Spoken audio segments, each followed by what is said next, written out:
보수 매체에 기괴한 분석. 문재인 정부가 그렇게 싫었나? 문정부 자화자찬하던 K방역은 없었다. 대위기 부른 5가지 원인. 조선일보. 오미크론 변이가 아직 확산되기도 전인 지난해 12월 25일에 나온 조선일보의 기사 제목입니다. 조선일보는 사태 초기 입국 제한 조치를 통해 대만과 같은 코로나 제로 모델을 유지했어야 하는데 그러지 못한 것을 대위기를 부른 첫 번째 이유로 꼽았습니다.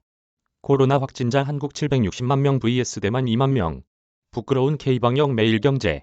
오미크론 확산으로 1일 확진자 수가 연일 사상 최대치를 기록하던 지난 3월 16일 매일경제의 기사 제목입니다. 누적 확진자 수만 단순 비교해 놓으니 한국이 대만에 비해 수백 배 더 많은 확진자가 발생한 심각한 상황인 것 같습니다. 대만 총통 1인당 GDP 19년 만에 한국 추월한다. 방역 성공 덕. 중앙일보. 실외 마스크 규제가 풀린 후인 지난 5월 5일 중앙일보를 비롯한 많은 언론들이 외신을 인용해 올해 대만의 1인당 GDP가 한국을 추월할 것으로 보인다는 대만 총통의 발언을 전하면서 그 원인이 방역 성공에 있는 것처럼 보도했습니다. 미중 갈등에 따른 세계적인 공급망의 변화가 원인이라는 일반적인 분석과는 차이가 있습니다. 한국과 대만의 누적 확진자 수를 비교하며 K방역을 부끄러워하는 매일경제 보도. 매일경제 포털에서 이런 기사들만 본다면 한국은 감염자의 해외 유입을 초기에 막지 못해 방역에 실패했고 대만은 반대로 조기에 코로나 유입을 차단하여 방역에 성공해서 경제 성장까지 이루어낸 것처럼 생각할 수 있습니다. 그럼 과연 실상은 어떨까요? 한국과 대만. 중앙일보의 대만이 방역에 성공해서 1인당 GDP가 한국을 추월할 거라는 기사가 실렸던 5월 5일 공교롭게도 대만의 1일 확진자 수가 한국을 추월했습니다. 아래 도표는 세계적인 데이터 사이트 아워 월드인 데이터에서 2022년 한국과 대만의 1일 확진자 수를 비교한 것입니다. 매일경제가 부끄러운 K방역을 이야기했던 3월 중순의 한국 1일 확진자 수는 대만의 2,500배가 넘었는데 그 사이 한국은 확진자가 크게 줄고 대만은 오미크론 변이의 확산이 시작되면서 역전이 된 것입니다. 오미크론 변이 이후 한국은 확진자가 급증했다가 줄어들고 있는 추세이고 대만은 4월 말부터 급증하고 있는 추세인데 5월 5일 숫자가 역전됐습니다. 아워 월드인 데이터.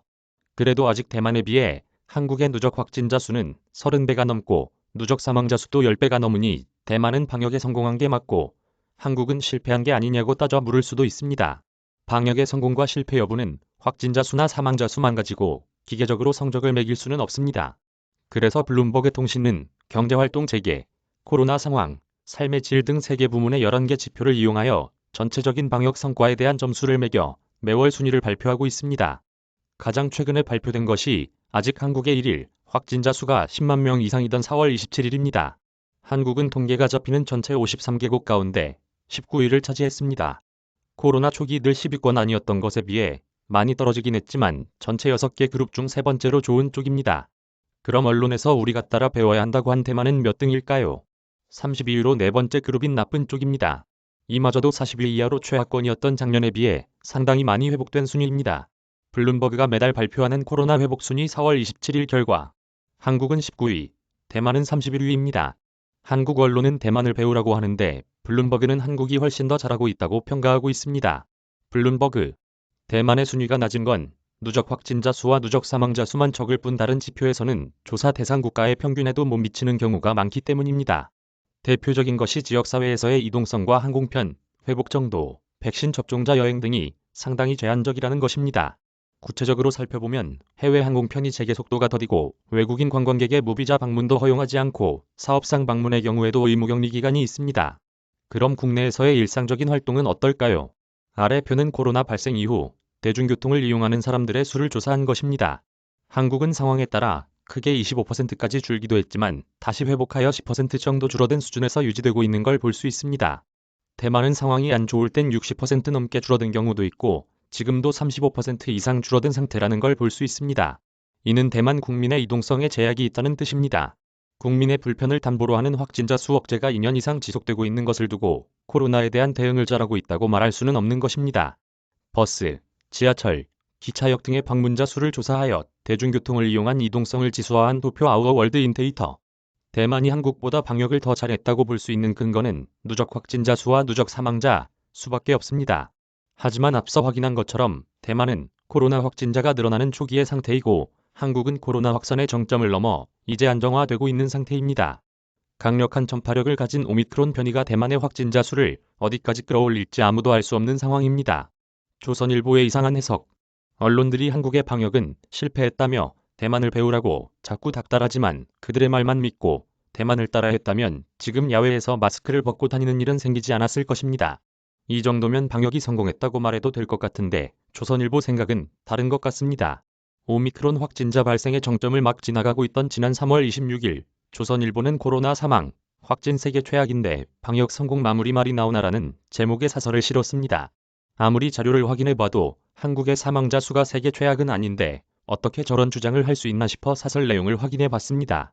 미국이나 서유럽 국가와 비교했을 때 우리가 인구 대비 누적 사망률 등이 낮은 것은 사실이다.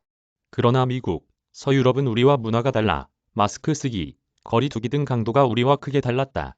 우리와 비슷한 강도로 거리 두기 등 방역을 실시한 나라들과 비교하면 우리가 가장 나쁘다. 인구 100만 명당 누적 사망률이 우리는 278명인 반면 일본은 218명, 호주는 226명, 뉴질랜드는 39명, 대만은 35명 등이다. 미국과 서유럽 국가들은 우리보다 사망자가 훨씬 많지만 우리와 문화가 다르기 때문에 제외하고 대만, 일본, 호주, 뉴질랜드 등 정말 방역을 잘한 나라들과 비교하면 우리가 가장 사망자가 많기 때문에 세계 최악이라는 이런 참신하면서 엉뚱한 논리는 처음입니다. 아래 도표는 조선일보가 비교 대상으로 고른 나라에 더해 각 대륙별로 대표적인 나라 하나씩을 골라서 인구 100만 명당 누적 사망자 숫자를 도표로 만든 것입니다. 남미의 브라질이나 북미의 미국에 비해서는 6분의 1, 유럽의 프랑스에 비해서는 4분의 1, 아프리카의 남아프리카 공화국에 비해서도 3분의 1 밖에 되지 않습니다. 심지어 세계 평균보다도 절반 이하입니다. 조선일보 비교 대상으로 삼은 나라와 각 대륙별로 대표적인 나라 하나씩을 골라 인구 100만 명당 누적 사망자 숫자를 도표로 만들었습니다. 조선일보는 저 아래 5개 나라 중 한국의 사망자 수가 제일 많다고 세계 최악이랍니다. 아워 월드인 데이터. 우리와 문화가 다르다는 이유로 다른 대륙은 모두 제외하고 아시아와 오세아니아만을 대상으로 삼은 뒤 그 중에서도 우리보다 누적 사망자가 많은 홍콩, 말레이시아, 인도네시아, 필리핀 등을 모두 제외한 다음 세계에서 방역 성과가 제일 좋은 나라들만 골라서 비교를 했으니 한국이 세계 최악이 될 수밖에 없습니다. 문재인 정부가 그렇게 싫었나? 한국의 코로나 치명률은 0.13%로 세계 평균 1.21%의 10분의 1 수준입니다.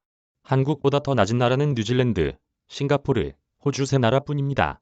인구 100만 명당 사망자 수 역시 세계 최저 수준입니다. 백신 접종률은 86.8%로 세계 최고 수준입니다. 작년까지만 해도 인구 100만 명당 확진자 수 역시 세계 최저 수준이었지만 오미크론 변이의 확산 이후 세계에서 6번째로 많은 나라가 됐을 뿐입니다. 이 모든 데이터는 한국이 코로나 발생 초기에 대응을 잘해서 확진자 수 관리가 안정적으로 됐고 백신 보급이 빠르게 진행됐기 때문에 오미크론 변이의 확산 이후에도 사망자 수를 세계 최저 수준으로 관리할 수 있었다는 것을 보여줍니다.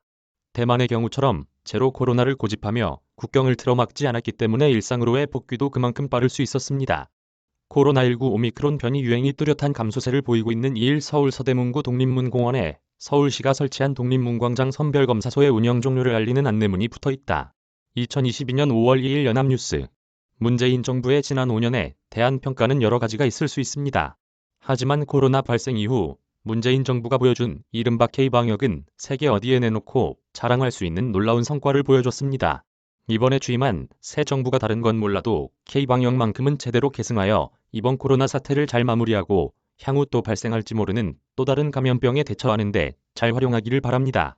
마지막으로 새 대통령에게 한 가지 바라는 게 있습니다. 인터넷 매체에 하지 말고 국민들이 다 아는 메이저 언론을 통해 했으면 좋겠다는 생각은 이제 버리라는 겁니다. 메이저 언론만 보다가는 이렇게 잘한 K방역을 부끄럽다 여기고 거꾸로 갈 수도 있기 때문입니다. 저작권자 오마이뉴스. 무단 전제 및 재배포 금지.